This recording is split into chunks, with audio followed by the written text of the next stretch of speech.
Bem, nosso estudo de hoje está na Epístola de Pedro, primeira Epístola de Pedro, capítulo 4, versículo 16. Mas se padece como cristão, não se envergonhe, antes glorifique a Deus nesta parte. Emmanuel comenta na lição 80 do livro Vinha de Luz, Como Sofres. Não basta sofrer simplesmente para ascender à glória espiritual.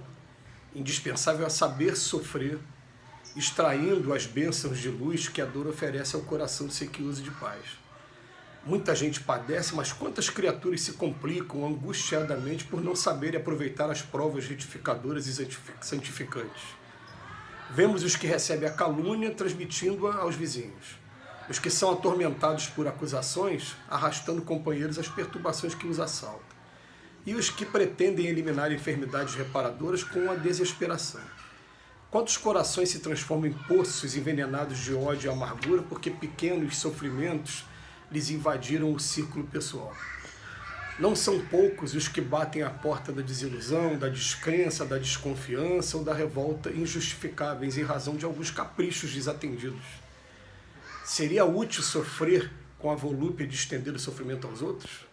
Não será agravar a dívida, o ato de agressão ao credor somente porque resolveu ele chamar-nos a contas? Raros homens aprendem a encontrar o proveito das tribulações. A maioria menospreza a oportunidade de edificação e, sobretudo, agrava os próprios débitos, confundindo o próximo e precipitando companheiros em zonas perturbadas do caminho evolutivo. Todas as criaturas sofrem no cadinho das experiências necessárias, mas bem poucos espíritos sabem padecer como cristãos, glorificando a Deus. Gente, vou ser muito sincero a vocês, né? Me lembro de uma frase que foi marcante para mim, uma frase que falava o seguinte, né? Que demonstra um grau muito grande de imaturidade aquele que pretende justificar os seus erros em cima do comportamento de outras pessoas. Eu fiquei meditando nessa frase, aí peguei, por exemplo, a vida do Chico Xavier, que é um exemplo, uma luz nas nossas vidas. E quem conhece a vida dura que o Chico Xavier teve, vai lembrar que ele, com 5 anos de idade, perdeu a mãe desencarnou, mas que ele ainda via a mãe enquanto espírito, né? Mas ele perdeu o convívio com a mãe.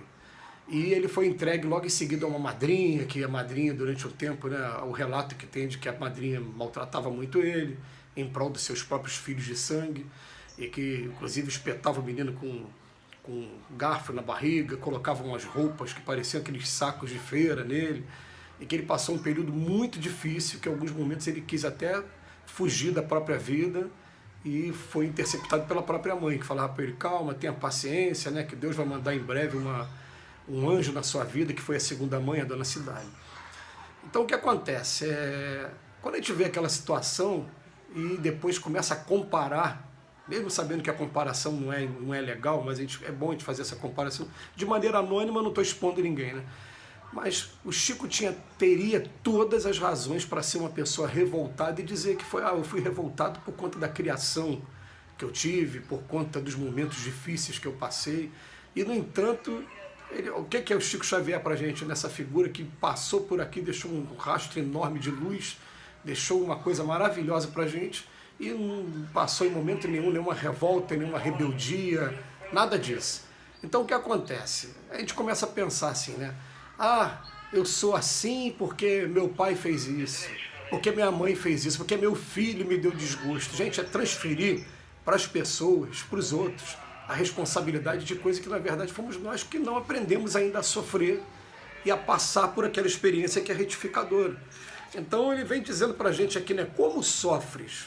Se a gente padece como um cristão, a gente não tem que se envergonhar, a gente tem que olhar, peraí, aquele que é o nosso representante maior, que é a nossa luz, que é o nosso guia, que é o nosso irmão, ele passou por tantas coisas aqui muito desagradáveis, né? Então, nós estamos num mundo em que a gente, para ter a corrigenda, a reprimenda, né?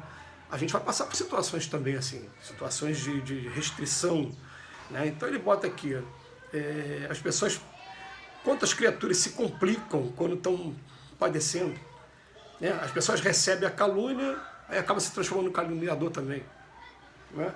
São atormentadas por acusações, mas aí eu sozinho não, aí começa a entregar os outros. É o que a Emmanuel está falando aqui. Isso aqui está falando com uma palavra muito coloquial, né? Os que pretendem eliminar enfermidades reparadoras com a desesperação. A pessoa que quer se suicidar, por exemplo, porque está tendo uma doença física qualquer. E, na verdade, são enfermidades reparadoras para o espírito. Porque toda doença é educativa para o espírito, né?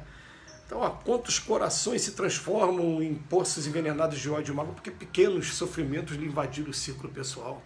É o que eu estou falando aqui, o caso do pai, né, mãe, tal, os problemas que teve familiar. E a pessoa, não, eu estou falando, gente, é o seguinte, vocês me desculpa de estar mexendo com a nossa dor, né? Mas a gente quer colocar a culpa mesmo pelo nosso insucesso, pelo nosso fracasso, pela nossa falta de força de vontade de dar a volta por cima, falta de resignação em um determinado acontecimento da nossa vida. E isso é um grande ato de maturidade. A gente tem que começar a colocar na cabeça assim, não, os desafios vão aparecer porque é para me fortalecer, para me testar. E mesmo que eu caia uma, duas vezes, vai ter uma hora que eu vou conseguir estar fortalecido e vou entender. Quando está lá no Pai Nosso, né? Não nos deixe cair em tentação. Eu não afastar de minha tentação, eu quero ficar forte para ela, eu quero que ela deixe de se chamar tentação. Que o rol de tentações seja cada vez menor. Não me pegue mais, eu já seja um homem dono da minha própria vontade, dono do meu livre-arbítrio, né? A ideia é essa. Então, o questionamento que Emmanuel faz aqui no antepenúltimo parágrafo aqui do estudo de hoje, né? Seria útil sofrer com a volúpia de estender o sofrimento dos outros? Pô, a gente ainda tem que sofrer e passar o sofrimento para as pessoas? Eu ainda gosto muito de letras da música brasileira, como uma que foi feita pelo Charlie Chaplin e que teve a versão aqui do João de Barro, do Braguinha, que ele falava assim, sorri, vá mentindo a tua dor, ao notar que tu sorris, todo mundo irá supor que és feliz. Aí a gente vai falar assim, é hipocrisia? Não é hipocrisia não, pô, sofrimento também, porque eu vou ficar passando sofrimento para os outros? Então, muitas das vezes as pessoas, às vezes, cobram até de mim mesmo, pô, você não desabafa? Eu falei, não, ficar falando coisa ruim, tem que falar coisa boa. Né? Coisa ruim a gente sabe que é ruim, a gente mastiga aqui com a gente, mas por que eu vou ficar dividindo? É claro que tem algumas coisas que quanto mais a gente conversa, né, mais a gente vai de repente tendo caminhos, soluções para o problema, tudo bem. Né? Mas tem coisa que não vale a pena simplesmente você vai falar com as pessoas, ficar dividindo com as pessoas, né, levando para as pessoas a complicação também, simplesmente não vale a pena. Eu lembro de uma música também do Noel Rosa, do sambista da Vila Isabel, que ele falava assim, saber mentir é prova de nobreza para não ferir alguém com a franqueza. Mentira não é crime, é bem sublime o que se diz mentindo para fazer alguém feliz. Aí tem gente que vai interpretar essa música, não, mas Jesus disse sim, sim, não, não. Né? Já teve gente que vai falar, não, mas em outros momentos, olha só, ele poupou a gente da verdade, você omitir, você não falar. É mesmo que você vai lá para um pai já muito idoso e esconder dele que o ente querido dele está muito doente, né? Para não, de repente, ele que pode ter um problema de pico de pressão, um problema cardíaco e desencarnar pela notícia que você está dando. Então, tem coisa que não vale a pena de compartilhar, né? Aí ele bota aqui, ó, raros homens, então não vamos doer na gente não, porque ó, é a realidade da Terra. Raros homens aprendem a encontrar o proveito das tribulações, a maioria menospreza a oportunidade de edificação e, sobretudo, ainda agrava os próprios débitos, confundindo o próximo, precipitando companheiros em zonas perturbadas do caminho evolutivo. Quer dizer, a mensagem do Emmanuel é muito profunda, mas é uma mensagem para a gente agora pensar. Gente, os sofrimentos que todos nós temos, estamos passando por ele como? Com dignidade, com respeito, procurando aprender. Essa que é o objetivo aí do nosso aprendizado, né? Do nosso estudo aqui. Esse momento de pandemia, que a gente está vendo tanta gente ficando doente, a gente fica preocupado, é parente. Ó, nesse momento, eu tenho minha madrinha, minha tia, nesse momento que eu estou falando, está em UTI. E antes de estar gravando esse vídeo, eu estava mandando 30 segundos de mensagem de áudio junto com alguns familiares, né? Mandando mensagem para ela, porque uma psicóloga falou que vai botar lá, ela não pode falar, né? Por conta do aparelho, mas está podendo ouvir. E a gente está tentando fazer a nossa parte, né? A gente tem que aprender a sofrer, né? Tem que aprender qual é o objetivo do sofrimento, mas tem que aprender que, acima de tudo, tudo que acontece aqui na vida é para o nosso aprimoramento, é para o nosso aprendizado. Que Jesus nos abençoe hoje e sempre.